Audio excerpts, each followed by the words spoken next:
Мейримдүү жана ырайымдуу Аллах Тааланын ысымы менен баштаймын. Ассаламу алейкум, урматтуу телегөрүүчүлөр, кадырлуу бир туугандар. Кайрадан Куттуу Орозо программасы назарыңыздарга сунулуп жатат. Бүгүн биз кадырлуу керемет кечте так ушул Кыргызстанда орозо кандай башталган, орозонун Кыргызстандагы тарыхы тууралуу кеп курууна туура көрүп, кадырлуу коногубузду чакырып олтурабыз. Бүгүн студиябызда Кыргызстан Ислам университетинин ага окутуучусу Абдулла Ажы Асыранкулов келип олтурат. Ассаламу алейкум, куш келипсиз. Алейкум ассалам. Кепти мына ушудан баштасак, баягы тарых деген бул адамзаттын басып өткөн жолу дейт эмеспи? Анан ушу орозонун Кыргызстандагы тарыхы кандай негизи? Бисмиллахир-рахманир-рахим. Алхамдулиллах, вассалату вассалам ала расулилlah.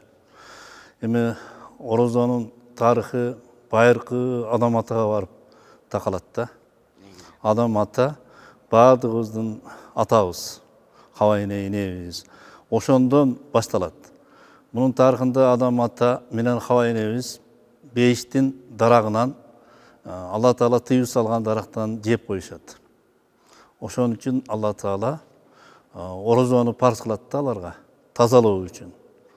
30 күн орозону парз кылган, ошондой эле парз кылынган да.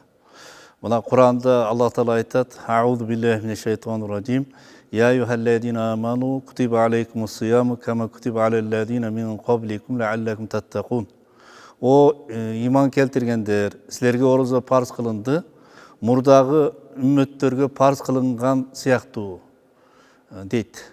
Демек, мурдагы үммөттөргө дагы орозо парз кылынган экен. Бул орозо илгерки, кадимки ибадат да.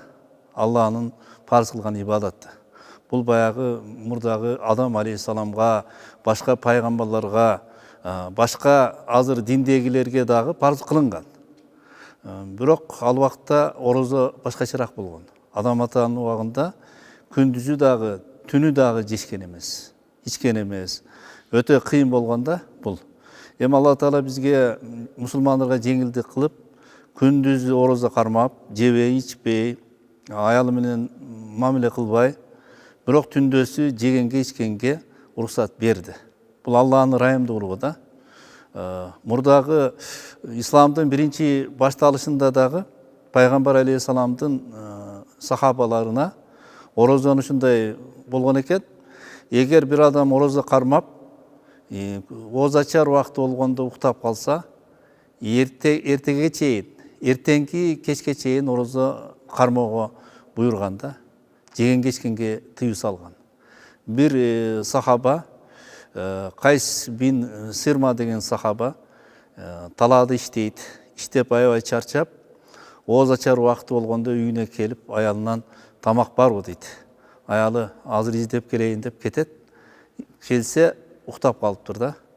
Анан ошондо аял айтат: "Сен жолсуз болдуң, ийгиликсиз болдуң" дейт. Анан ошол күнү оозун ачпайт, кечинде дагы оозун ачпайт, эртеси дагы оозун ачпайт да. Ал талаада иштеп аткан болот, аябай чарчап, эстен таанып калат. Ошондо пайгамбарыбызга айтышат, ушундай болду деп. Ошондо Алла Таала уруксат берет. "Ухилла лакум лайлата-сияму ар-рафасу иля нисаикум." Ошол Рамазан түнүндө силерге аялдарыңар менен бирге болууга уруксат берилди, халал кылынды дейт. "Вакулу вашрабу хатта ятабайянал хайтул абияду минал хайтул асвад."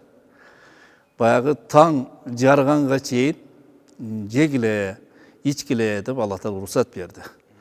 Эми бул мусулмандарга эле эмес, бул орозо. Мусулмандардан мурдагы үммөттөргө дагы парз болунган экен. Кылымдар таазим кылган ай, кудурет бакыт сунган ай, көңүлдү нурлар кубанткан, кут болсун Рамазан ай. Эселеп берилген сооптордун ээси болуңуз. 24 ТВ жана Маралдан орозо кебин угуңуз. Күнүгө Куттуу Орозо программасы.